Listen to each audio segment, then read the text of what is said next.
Here we are at the Yukon Harbor.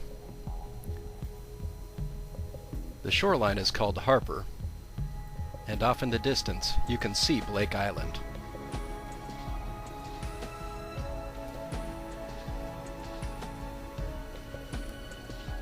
I've always wondered, why are there large rocks on the shore? Perhaps this one was left by a glacial flow.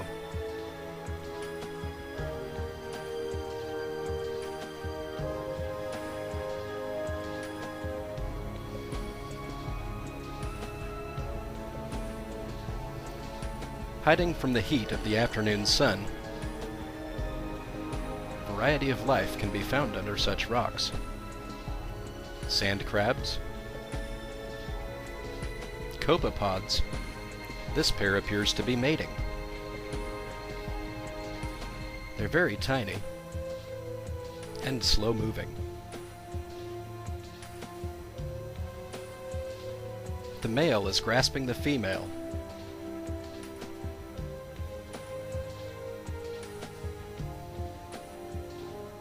He didn't like to be picked up, arching his back. Perhaps I should let them be.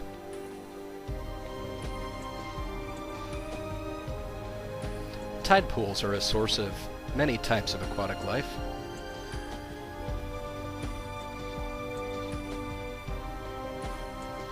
And here this crab is basking in the sun. I wonder why it isn't hiding.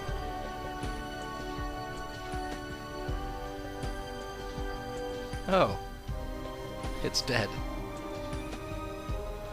Let's take a closer look. One claw appears to be larger than the other. It might be related to a fiddler crab, and this one's a male.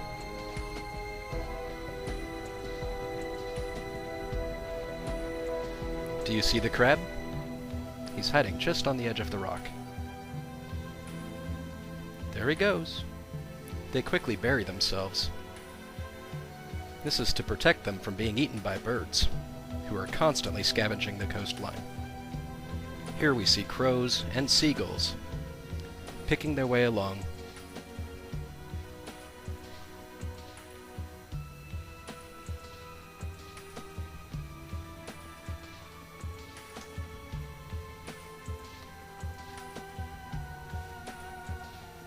Even the biggest crabs aren't protected from the fish or the birds.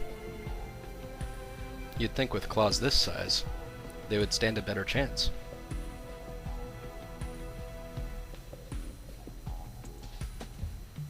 Only the top claw moves. It's attached to a large tendon. Here, you can see it.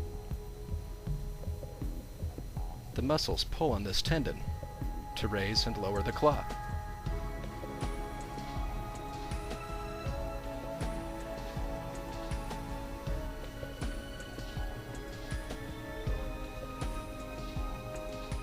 They quickly scatter, trying to find shelter to protect themselves from the birds.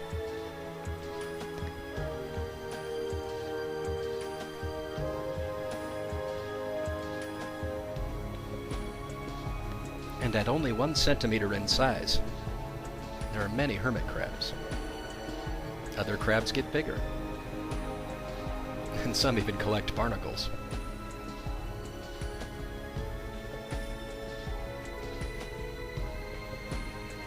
This is a very large shell. This Dungeness crab would make for good eating.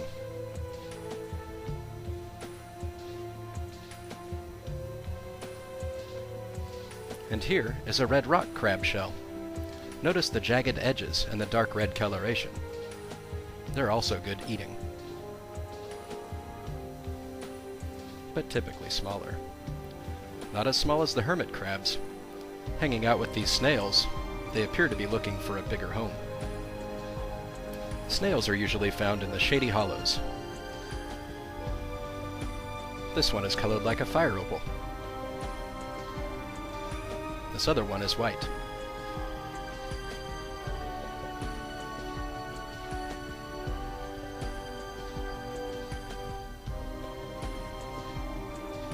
And here is a brilliant orange one.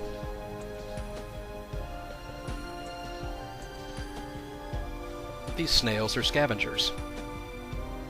They will often eat on the dead carcass of fish or crabs, and sometimes even clams.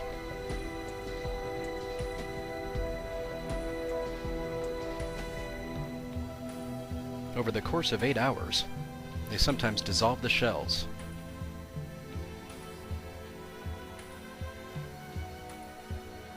Here we have 4 different types of clams, also known as bivalves. This is the shell of a mussel, black and elongated with an irregular shape.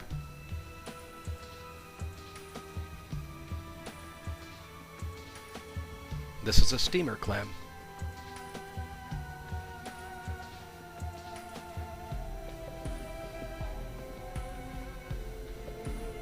Steamer clams are very good for eating if you boil them and dip them in hot butter. The razor clam has a gap in its shell. They're also tasty, but not quite as good as the steamer, but they do grow bigger. And here's a scalloped shell. This one was eaten by a bird. Lifted high into the air and dropped and broken on the rocks so the bird can eat the tasty bits inside.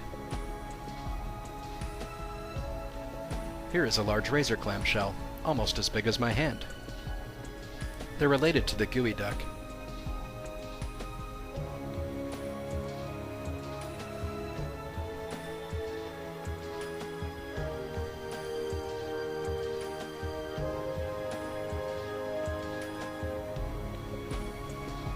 And here's a clam that a snail has eaten. They dissolve a small hole in the back of the shell, and they suck the clam out from that hole. Just mud inside.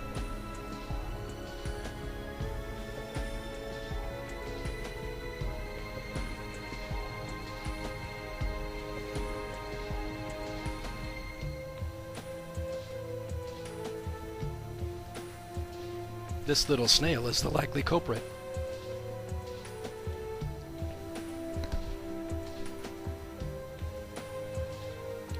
This snail also lives in among many hermit crabs.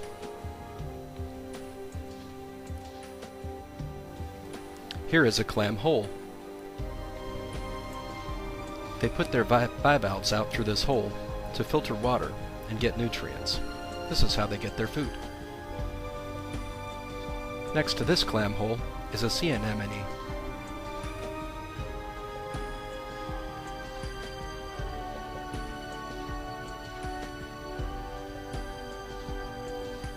Anchored to rocks beneath the sand, it curls in on itself during the daytime at low tide.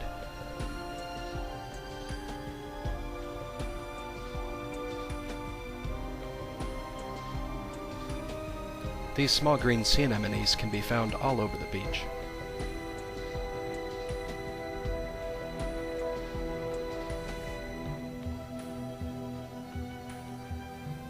Here are 2 more.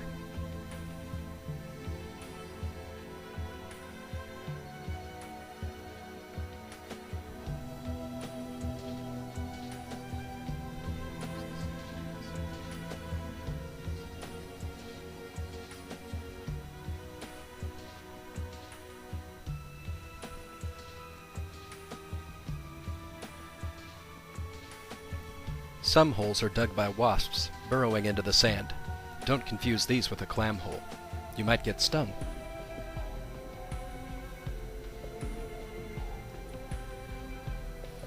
These are limpets.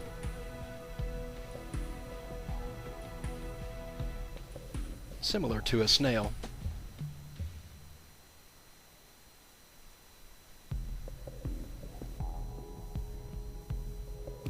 They firmly attach themselves to the rocks. This one is very difficult to get off. Here, underneath the shell you can see there is a snail-like foot.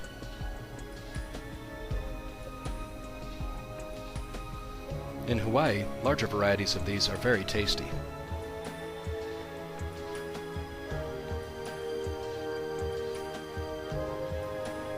And here we have a jellyfish who has been stranded on the beach.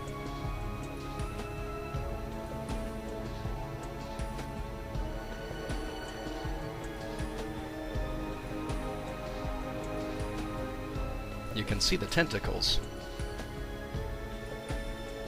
that were stuck to the rocks.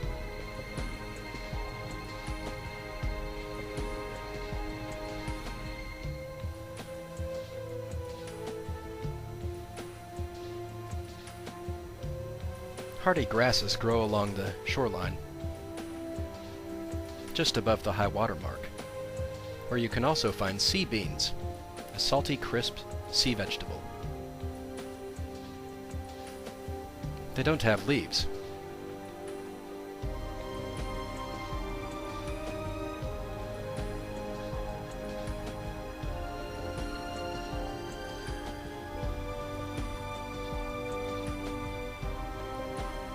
Here is a Turkish washcloth. This type of seaweed has a texture similar to a washcloth, hence the name.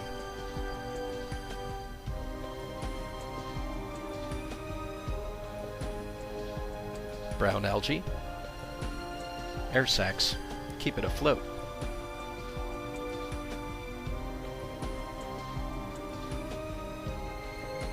And sea lettuce. Sea lettuce covers the beach in the summertime. And so you can see there is a blanket of life, from plants to animals, covering the shoreline.